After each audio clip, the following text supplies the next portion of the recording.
In this video, we're going to show you how to install the ignition switch on your Ford Focus located in the steering column.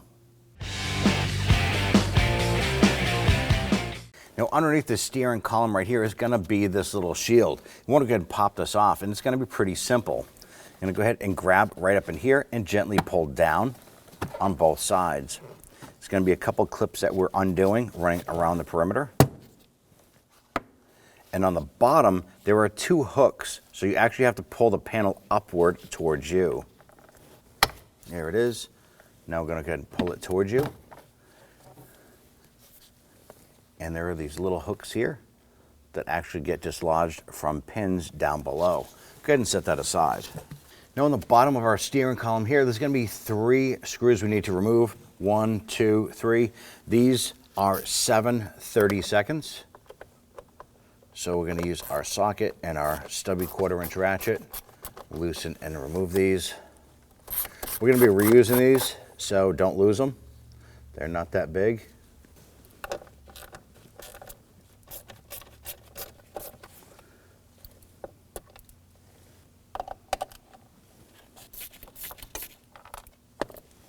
Okay, now that we have all 3 screws out, we have our tilt lever right here.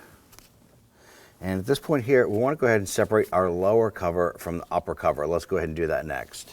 Now at this point here, our steering wheel is loose like this because we released our lock. Now I want to go ahead and separate the top from the bottom. There's going to be a seam on the side. Now in most cases, you can simply just press in, and ours is kind of stuck, so I'm going to use my plastic trim tool. There it is, just little tabs there. Lift up that upper cover. Now we have to get our lower cover off of the tilt lever. Slide that off and over. Now our switch we're looking for is right on the side over here. Let's go ahead and get to it. Now right here is the component we need to remove. Now there's an electrical connector, a harness. There's a pinch tab right here, a press tab. Normally we can just press on that and wiggle that harness off. There it goes.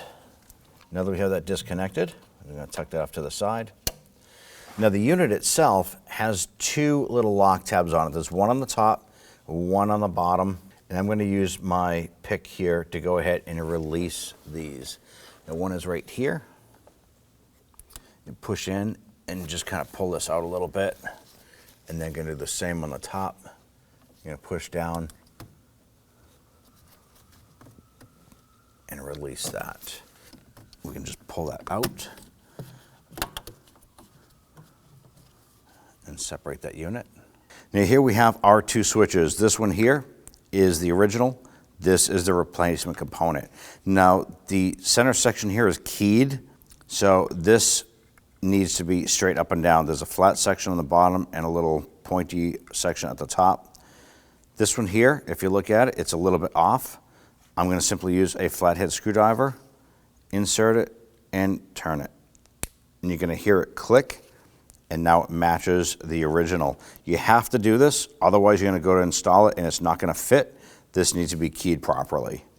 Let's go ahead and install our new part.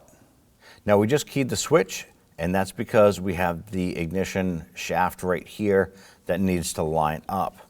Now we're going to go ahead and install this here. We need to install the square section in first. It's going to go in at an angle and push that in. Once it goes in, you can press it in. It's going to lock on the bottom and the top. We'll go ahead and grab our harness right here. Simply line that up and push it on. You can hear and feel it lock into place. Let's go ahead and install our lower cover here. We have the tilt release in its down position, and we need to go ahead and insert that. Feed that in. Go ahead and grab the upper cover.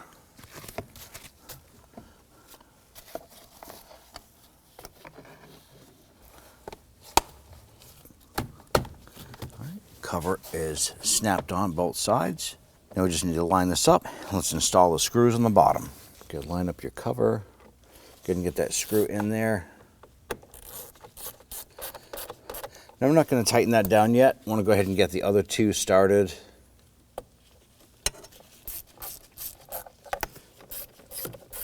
Now that we have all three of them started, let's go ahead and snug them down. Once it bottoms out, just a tiny bit more. All right, bottomed out, a little bit more. You want to make sure they're good and snug, but not over tight. Bottomed out, a little bit more. Let's now install our lower shield. When I install our lower cover here, remember we have the hooks on the bottom, there's one on each side. They need to set into these little plastic roll pins. So push those on.